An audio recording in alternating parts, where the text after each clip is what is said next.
नमस्कार. फक्त योजना या यूट्यूब चॅनलवर मी ओमकार. संपूर्ण महाराष्ट्रातील जे संजय गांधी निराधार योजनेअंतर्गत लाभार्थी आहेत जुलै महिन्याच्या पेन्शन वितरणासंदर्भात प्रतीक्षेत आहेत, तर यांच्यासाठी मोठी अपडेट आजच्या व्हिडिओमध्ये आपण घेऊन येत आहोत. साधारणतः सगळ्यांनाच माहिती आहे की संपूर्ण महाराष्ट्रातील दिव्यांग लाभार्थी असतील तर यांच्यासाठी दिव्यांग सक्षमीकरण विभाग सुरू करण्यात आलेला आहे आणि त्याच्यामुळे यापूर्वी काय होत होतं की दिव्यांग लाभार्थ्यांबरोबर संजय गांधी निराधार योजनेअंतर्गत श्रावणबाळ निवृत्ती वेतन असेल, त्यानंतर वृद्धापकाळ पेन्शनधारक असेल, संजय गांधी निराधार योजना असेल तर यांच्या निधी वितरणासंदर्भातली नोटीस यायची. पण काय झालं की दिव्यांग सक्षमीकरण पोर्टल वेगळं झालं असल्यामुळे इतर लाभार्थ्यांसंदर्भात थोड्या प्रमाणावर शासनाकडून दुर्लक्ष केलं जात असल्याची बातमी सध्या समोर येत आहे. म्हणजेच काय की दिव्यांग लाभार्थ्यांची पेन्शन रेग्युलर येते आणि इतर लाभार्थ्यांना पेन्शनसाठी अतिशय उशिरापर्यंत वाट पाहावं लागत आहे. त्यामुळे काय आहे की एक प्रकारचं संघटन असणं महत्त्वाचं आहे, कारण का दिव्यांग बांधवांचं संघटन तुम्ही बघतायच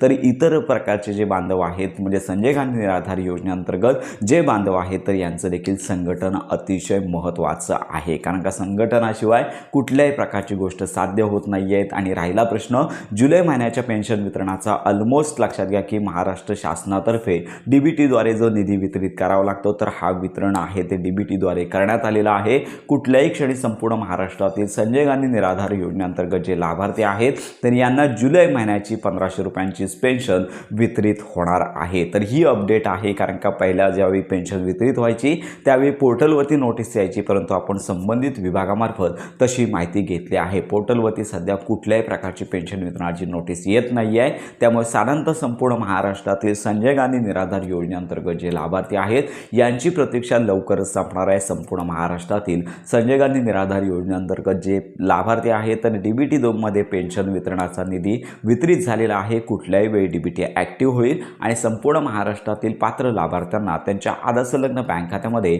जुलै महिन्याची पेन्शन वितरित होणार आहे. तर हीच आताची अपडेट आहे. तर अशा प्रकारची ही अपडेट आहे संपूर्ण महाराष्ट्रातील लाभार्थ्यांपर्यंत. नक्की शेअर करा. तुमच्या काही शंका असतील तर आपल्या व्हिडिओच्या कमेंटमध्ये नक्की कळवा. योजनासंदर्भात खात्रीशीर माहितीसाठी आपल्या फक्त योजना या यूट्यूब चॅनलच्या कनेक्टमध्ये राहा. पेन्शन वितरण झाल्यानंतर संपूर्ण खात्रीशीर माहिती व्हिडिओ आपल्या चॅनलवरती दिल्या जाणार आहे. तर अशा प्रकारे खात्रीशीर माहितीसाठी आपल्या कनेक्टमध्ये राहा.